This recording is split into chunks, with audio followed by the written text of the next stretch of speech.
You're listening to the Ask Drone U podcast. You ask, we answer your drone questions. Whether you're here to turn your passion into profit or you simply fly for fun, we're a community of learners and teachers who aspire to achieve greatness. We are Drone U.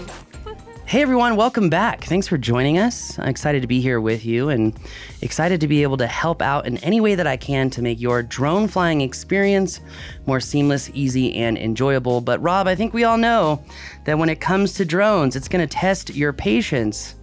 As your mother said, patience is a virtue.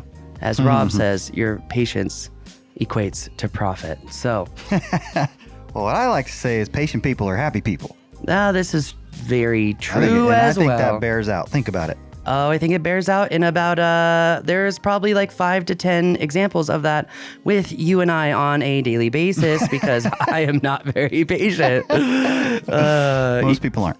Even in the grocery store yesterday, I'm waiting for this lady to like move her cart to like go down the aisle.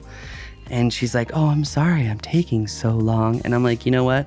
It's good. I need more examples and exercises in patience because mine sucks. And she giggled. So, you know what's funny is that we met, and that is, all these little examples are great because it proves the point. But we met one of our neighbors at our new house, and we are in I'll call it more established neighborhood, and there's frankly a lot of older people, wonderful people, very sweet, the ones that we've met so far. And one lady we were just talking about being new to the area, blah, blah, blah, and how it's grown so much. She's been here for decades, as a lot of people have. And she was saying, I don't mind people coming, love people. I just hate the traffic. And I'm just trying to get from point A to point B and not go too fast. And there's people like on my tail trying to rush me. And so my point is, when we think about patient people or happy people, like by me not being patient, I'm making her unhappy. And then I'm unhappy. And she's trying to just chill and live her life, right? And so when I am patient, I just take a deep breath. It helps.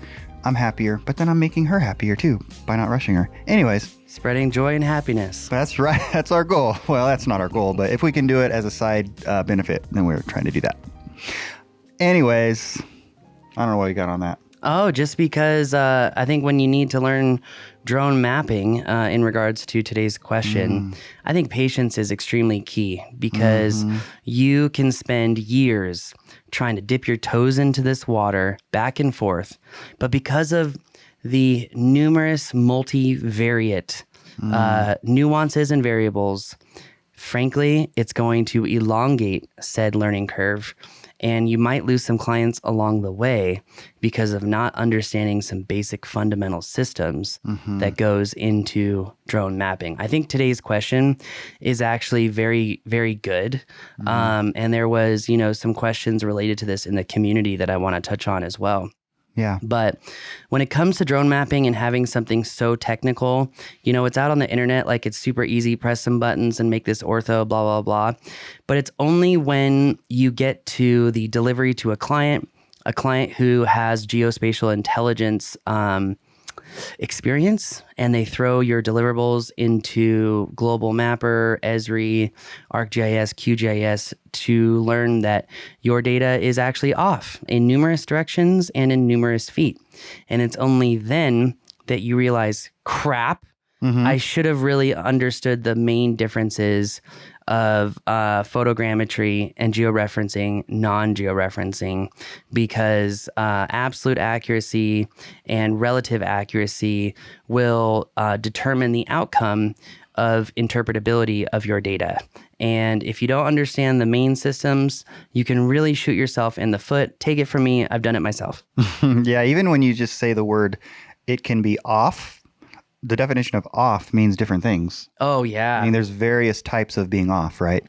So, no, I hear you. And it's interesting thinking back to the patience thing really, really quick. We generally think of patience in terms of being patient with other people. But in this case, I think we're really talking about being patient with yourself. Bingo. Giving yourself the time to learn. And I get the sense that Jamie has that personality, which I love.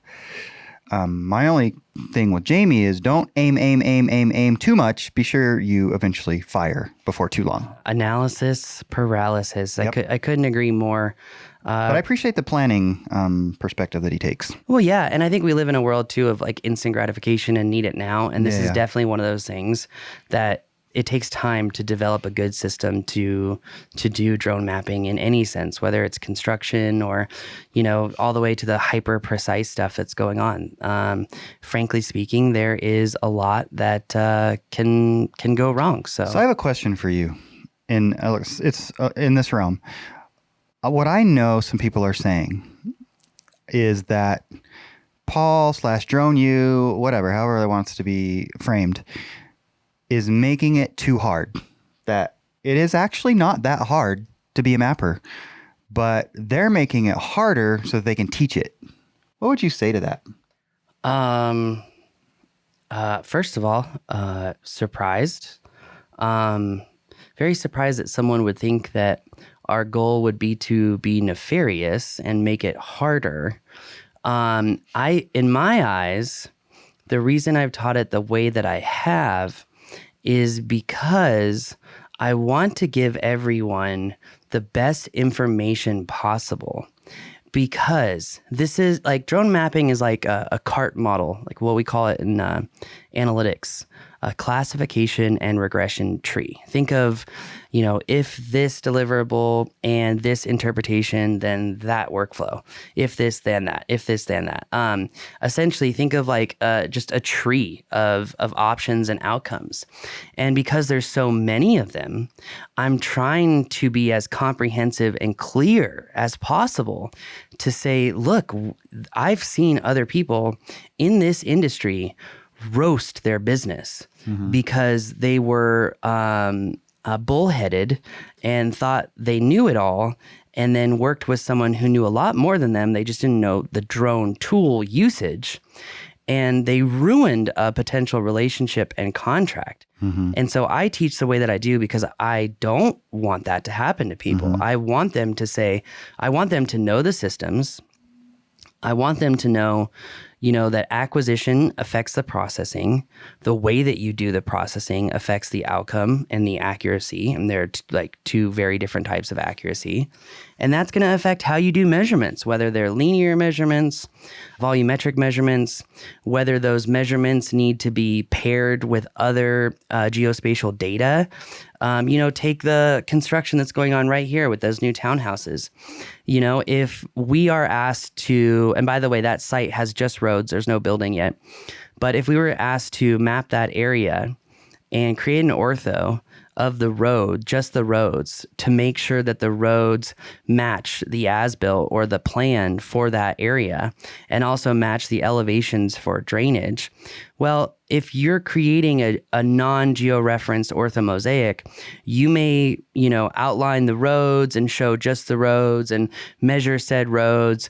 But as soon as someone takes those data deliverables and throws it in ArcGIS, and they say, wait a minute, your map is 10 feet off to the south and 5 feet off to the west. So all these measurements that you gave us to see if the roads actually align with where they're supposed to be is null and void because your map is intrinsically full of error. So all these lines to showcase where the roads are, they're not in the right place anyway. So how can we truly determine if the construction and the general contractor did their jobs right in the first place? Utilizing your data, we really can't.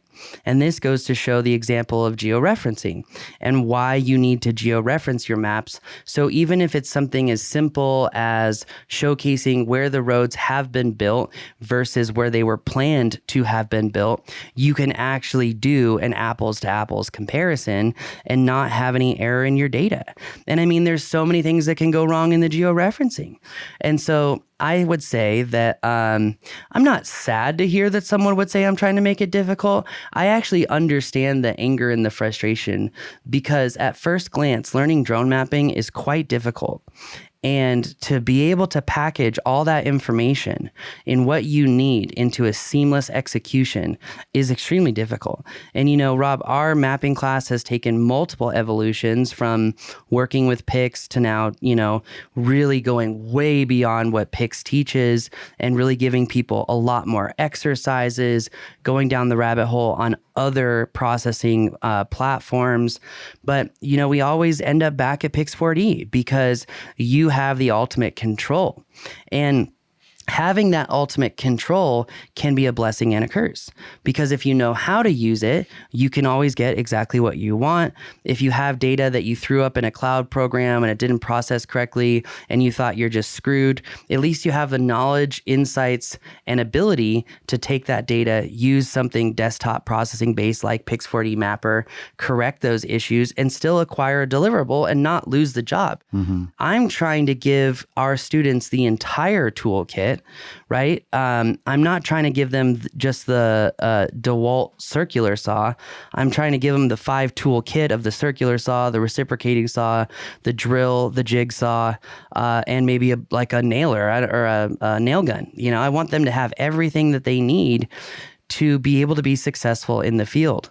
Because of that, there's a lot of information. And because of that, a lot of our students have asked for a more basic intro to mapping class, which that we've agreed to do. And so hopefully that helps people out. And I think we'll just get right into the question here in a second, because one of the other big strategies that I think is flawed is trying to do mapping for free, using ODM, using some of these web-based platforms. Everyone wants a fast, easy track. They want to cut corners to be able to drone map. And that is the exact strategy that is going to, 1, cost you more time, 2, in the future, inhibit you from delivering a complex deliverable that's going to be the stuff that really makes you the good money. And I think you set yourself up to fail. Instead of, trying to dilly-dally around with doing these things and not spending money, drone mapping is one of those things you really can't dip your toes into. You've got to go all in. Learning by trial and fire, or trial and error, excuse me, could take you could take you years, because again, there's just so many nuances and variables on processing, variables on the camera, variables on the drone, on the flight pattern. It just goes on and on and on. We'll play the question, but I think it's in everyone's best interest who wants to get in this to do it the right way, because you've got to have the right systems knowledge to be able to produce deliverables. It's kind of like you need to know the right methodology of changing your tire and, about how to put your bolts back on and back off so that your wheel doesn't fall off. Because if you just, kind of half-ass it, 100 miles down the road, that wheel may literally fall off because you didn't follow the manufacturer's guidelines on how to put those bolts on and back in order, but also what torque load to put those bolts back on, and all that to be said, I will say this, Rob. When we first got into drone mapping, I seriously questioned my own ability to be able to master this and to be able to do it really, really well. It was overwhelming. It caused some self-doubt. It wasn't until, I really worked with Angad Singh from Pix4D that he helped me really understand these things and help motivate and inspire me. And now, thousands of projects later, we have created a phenomenal training program. And I look back and I think about how much self-doubt I had. And I think about how much I questioned my own ability. And now I'm like, and see, Paul, now it's easy. You got it. It's just about chunking it out, going all in, and, and believing in yourself, which is sometimes hard, but other times you just got to get started and go for it. So for Drone U members out there, you have access to our mapping course. Don't forget, Drone U is also the proud... Well, we developed Props Academy on our own, but Props is the professional, reliable operators practicing safety. Think of it like a organized and systemic flow and navigation of content. In our Props Mapper program, we have an updated mapping class in there. So if you're working with a team, a drone program, you really want to get into mapping for various reasons, that Props program is going to make managing lots of pilots super easy, convenient, but also give the pilots exactly what they need in order to master drone mapping. So that said, I understand where the guy that you mentioned said there's not a guy per se. I'm just thinking there's a potential perception that like, I don't want you to, it's Well- it's sort of a hypothetical to get you to, I guess, do what you just did. Well, But I mean, I think we've heard that in surveys too. we kind of have. And it's just yeah, I'm glad you went through that. I think that's helpful. I just 3 brief things. One is you've mentioned in that Diatribe. talk, speech, whatever, break down the difficulty of mapping multiple times. And I want to stress that's why we're here, is to shorten your learning curve, right? So when Paul says it can take years, while that's true, and to ultimately get to where you want to be, that's very possible. Our goal at Drone U is to take it from years to much, much shorter. I'm not going to give a time frame on that shorter because it depends on you. Mm-hmm. But number 2, I like the analogy that you used of the tree when you started off, to use your word, the diatribe. And that is because on a tree, there's low-hanging fruit. And so within mapping, yes, there are some things that are a lot easier, Mm-hmm. right? That you don't have to be as complex or as deep in your knowledge to do. I mean, that is a possible scenario. Think of construction, Yeah. orthomosaics used for progression reports, no Correct. geo-referencing. Yeah. Correct. So the ultimate question is, how complex do you want to be in your deliverables? What kind of clients do you want to serve, et cetera, right? Mm-hmm. And the third point is, when it comes to the free stuff, I could see people using some of those just to get a feel. I wouldn't even call it dipping their toe. I would call it like opening the window to see if it's something they're even interested in. That's like trying coffee for the first time and getting a cup of coffee from McDonald's instead of All right, I don't want to have the argument. You guys can decide for yourself. I'm just trying to be funny. Which one, which philosophy you follow. Sure. So Well, anyways, I only say that because I feel like I was just like that person who, claimed that I'm making it hard to learn. Whether this person exists in real life or not is irrelevant, because it is irrelevant. at the end of the day, I understand the frustration. I empathize with the person. I get it. And I will just say, I understand it can seem frustrating. I understand it can seem tedious, but it's possible. It is absolutely possible. And I just think back about before I was a business owner with you, and I even questioned whether I could really do it. And I said, you know what? I'm just going to listen to podcasts, chunk it out, and just be willing to constantly learn, because I'll just grow my portfolio over time. There's no sprint in being a business owner. It takes experience, hard lessons, failures, and growth over time and willingness to learn to really master it. And I think mapping is the same. So, and I appreciate your clarification. Our goal is to shorten that process of learning significantly. So, but I also have an innate sense of trying to protect my students, and maybe that's the problem. So I don't think that's a problem. But Not inherently. let's get into today's question, which, by the way, if you really want to dig deep into mapping, I really recommend that you come to our mapping class and even join us for the extended mapping class, because it's going to give you a week of flying and processing. You'll have that dedicated focus time. You'll have that time to answer questions, learn from your peers, make memories, but also do the mapping. Our mapping class is one of the few where you get hands-on, one-on-one time with our instructors to actually complete a variety of acquisition and, well, drone mapping missions as a whole, where you get to learn the deviations between high oblique, low oblique, nadir acquisition, and how this is going to affect your deliverables. You get to learn as what we call experiential learning, or learning by doing. This way you walk away having retained the material and having significantly reduced the amount of time that it takes to learn this. And this repetition of doing almost 10 exercises is going to put you in a phenomenal position to go home, keep practicing, and absolutely crush drone mapping. Check it out, thedroneu.com, and it's under our events section. Hi, Rob and Paul. This is Jamie Diana.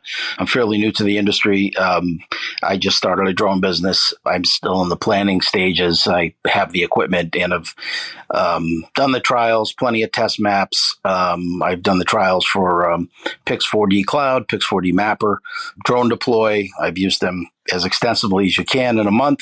My concern is on the deliverables. Like Paul said, it's great. Mapper is great because it's nuts and bolts, and it's next level software as far as advanced user and what you can do with it. But I'm concerned about the deliverables. My impression is the cloud-based software easy dummy-proof deliverables, but the mapper, you need to be a surveyor and have special software to open it. So that's my concern with mapper, and I was wondering if you guys could address that. Thanks. Thank you, Jamie. Love to hear all the work that you're putting in to make sure you understand what you're getting into, which is fantastic. There's a really interesting dichotomy here in terms of the cloud-based, good, easy-to-use deliverables, something like Pix4D Mapper where you have more control, deliverables are more difficult. But are you really giving a good deliverable if you don't really understand the insides to begin with? Right? So I know that's kind of where you live in your mind, and understandably so, but I'm curious to hear what you tell Jamie. I know that this has been an issue in fact, we've added some stuff into our mapping bootcamp relative to deliverables because it is such a challenge when you're using Pix4D Mapper. Well, and it also depends on your audience or who you are delivering to, Right. because I would classify deliverables under two categories. One, delivering straight to the client, and then two, delivering examples of your work to be used for marketing or public consumption, meaning that you can provide a point cloud or orthomosaic to a civil engineer, and he knows exactly how to utilize that deliverable and throw it in whatever program that he's working to get exactly what he wants. So you can send him certain file types that allow him to do that. 100%.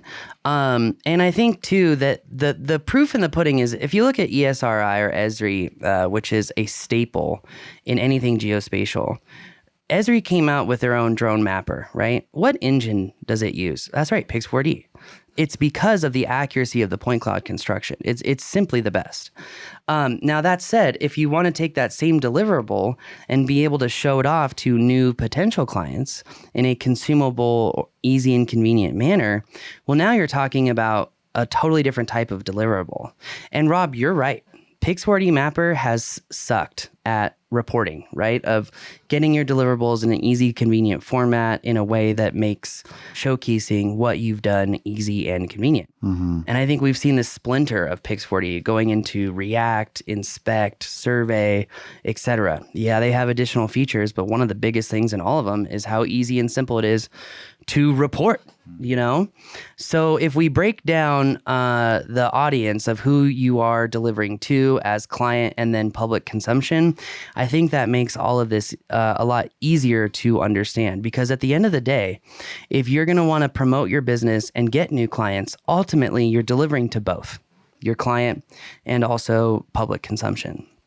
So that said, he mentioned, and we might have to play the question again, but he mentioned that he is saying that there is difficulty in getting deliverables out of a desktop processor and finds it easier to, you know what, just play the second half of the question one more time for me. Sure. Just really quick.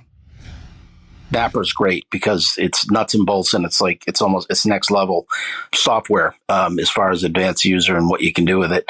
But I'm concerned about the deliverables. My impression is the cloud-based software, easy dummy-proof deliverables, but the mapper, you need to be a surveyor and have special software to open it. So that's my concern with mapper, and I was wondering if you guys could address that. Thanks. Okay, so getting back into this, I would say number one, where he says dummy-proof deliverables from cloud, that's the exact philosophy or ideology that screws people over because you don't understand, or it's misunderstood what is going into the processing. Anyone who has geospatial experience can run a test. Throw a single grid mission in Mapper, throw it in Drone Deploy, throw it in any other, cloud-based processor. Maps made easy, okay? Let's say that this is a geo-referenced map, right? You take the deliverables from all three and say throw it into ArcGIS, and you will see that there are actual differences in where that map lands in the real world.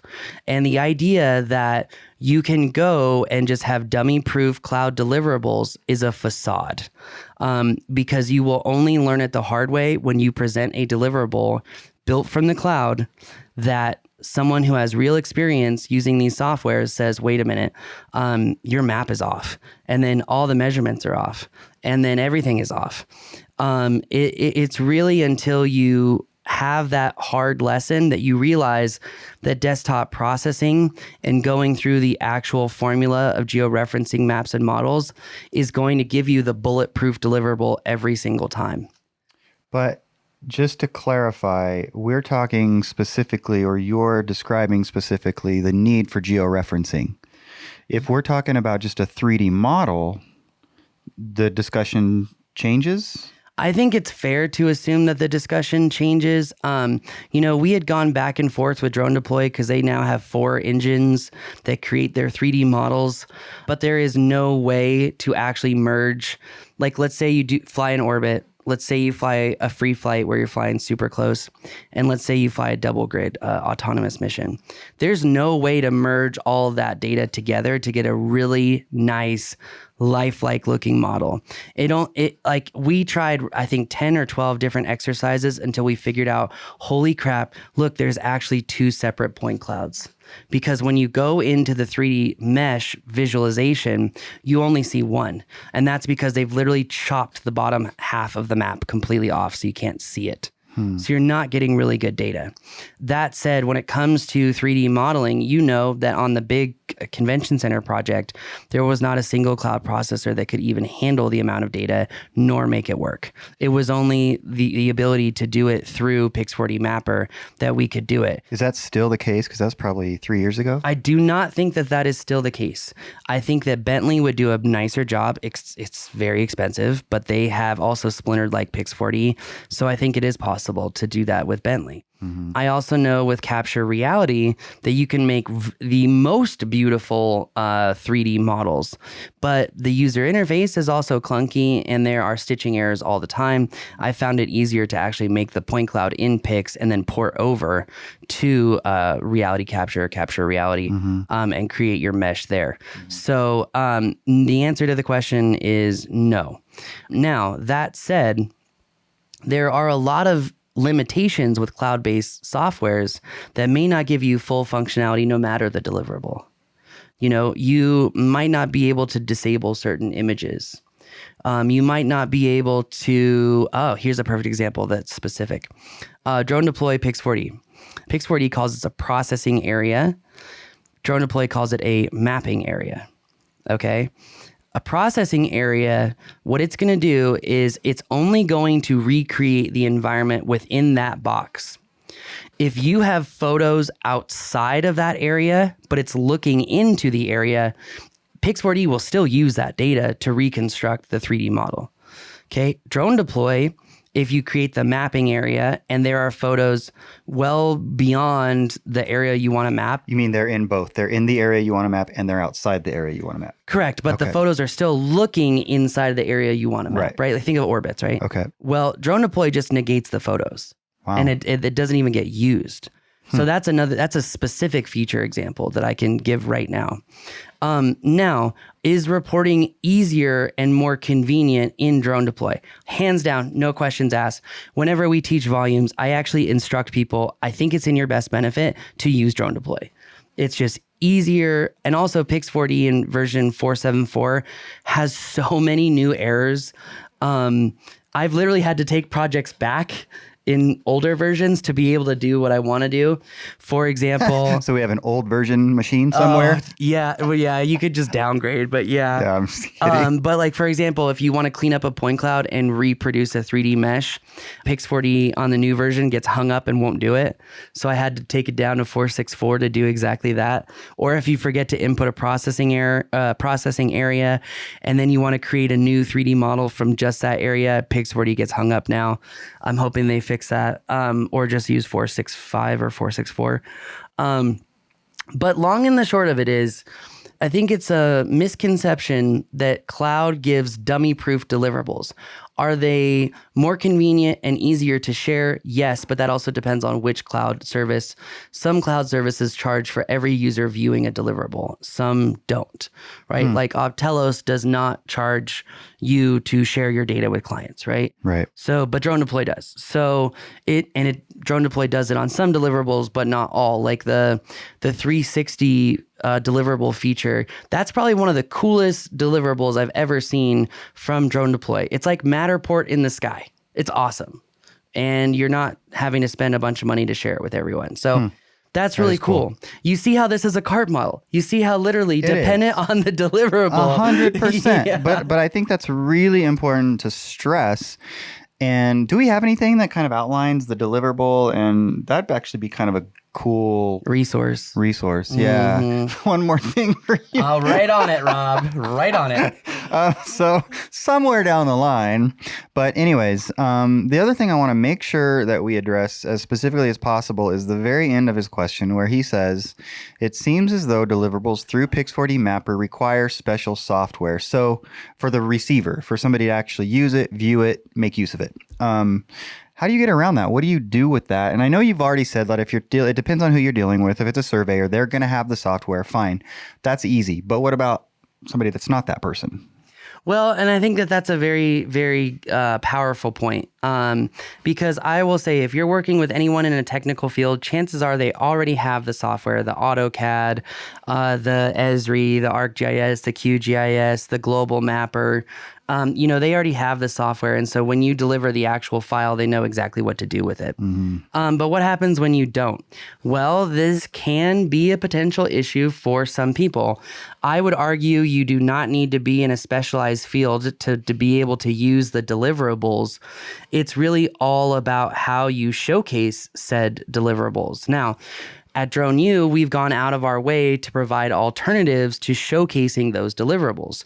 For example, the parent company of Open Drone Map has a plugin that you can add to your WordPress site where you can showcase your point clouds without having to have a separate software to be able to interpret it. And I show that in class. It's called Potree, Potree. And in fact, we have one of our models on our website. When it comes to the orthomosaic, the orthomosaic can actually be put if you have Photoshop, if you have Preview. The orthomosaic can be put onto a PDF, so it's very easy and convenient to view. You can also share it as a TIFF, and a lot of people that I've seen, as far as my clients, are too impatient because it's such a large file. They don't let it sit there for a minute and populate and work. I've seen so many of our students have that issue. Oh, I shared my GeoTIFF with my client. They said they couldn't read it. Did they open it up in Photo Viewer on Windows or Preview on Mac and wait a minute? Because it's a massive file. Some of these files are terabytes. Some of these files are, they're enormous files. And it takes our computers. Everyone thinks they have a powerful computer running, like a 3060 Ti and as a GPU. It's like, not that powerful. So we have to be patient. To answer his question, do you have to be a specialized person or have additional software that's paid? I'm guessing that's the assumption, paid software, to be able to showcase these deliverables. The answer, as in most answers, is it depends. If you want to visualize your 3D models online in a way that's going to get you more clients, you're probably going to have to pay for it. Is there a way to do it for free? Yes. It's just not going to look nearly as good. Do you have to be a specialist? The answer is no. But you do need to know how to take your files and put them in an easy, convenient format to deliver to your clients. So I think the answer is, no, you don't have to be specialized per se, but you do need to know some additional assets or software. Not all of it is paid software to be able to deliver. Again, the reason I'm struggling and going back and forth on this is because it really depends on which deliverable you're talking about. So the answer, come to a mapping class.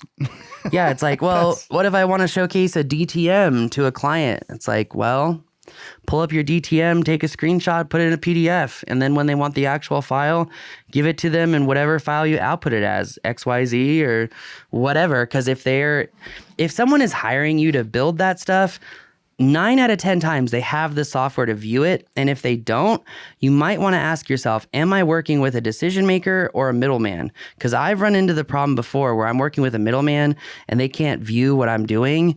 And that should have been a red flag for me. And I'm not saying that's every case, but I have experienced problems because of that. Yeah, at least address it up front. Yeah, 100%. So this is a long-winded one, Rob, but I think it goes to show that I think having that document and even a slide in the class to have that cart model would be really powerful, maybe even an article. So 100%. Yeah, the industry could use this. It could. And it also goes to show how mapping is multivariate.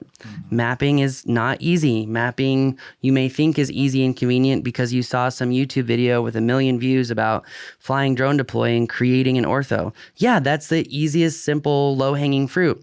But if you want to interpret said ortho mosaic in any way, technically speaking, you might not get what you expected. Yeah. And that could cause significant failures in your business. And that's what I want to keep people away from. So awesome. Jamie, I hope that answered your question. I think that as much as we effort to do so, a lot of these end up bringing along more questions, but follow-up questions are encouraged. So feel free to do that. Feel free to come to a mapping class. We'd love to see you in Colorado. And otherwise, hope it was helpful. Yeah, and if you have further questions, please let us know. You know, I really take a lot of pride in the curriculum that we have developed, and I really want to do the best job possible for everyone. I think that that's why Drone U has done so well with minimal marketing and sales, is because it's a quality product. So, and the delivery methodology is much higher quality than what I know you'll get elsewhere. I mean, even in watching a course that we saw recently, I was flabbergasted. I'm like, this is what they're selling. So, and I will also say, when it comes to learning things, there's 2 very important factors to consider when you are thinking about learning something new. One, is the instructor technically savvy and have experience on said verticals of information? And then number 2, are they trained in content delivery? Because there's an entire science in just educating people and making information entertaining, not boring, providing analogies and helping people understand why certain facets of information are important so they remember it. So I've worked really hard to try to do that. And I hope that any of you who are considering learning this, give us a shot, because I think you'll be happy. Agreed. That said, thanks again for joining us. Appreciate the question. I love the honesty. I also love it when people are honest, but they're not mean. So if you would like to be honest and ask a hard question, bring it on. So I think I like hard questions because the feedback loop is by far one of the most important facets of business. And if you're not listening, then you're dying. So that's going to do it for us today. My name is Paul. My name's Rob. This is Ask Drone U.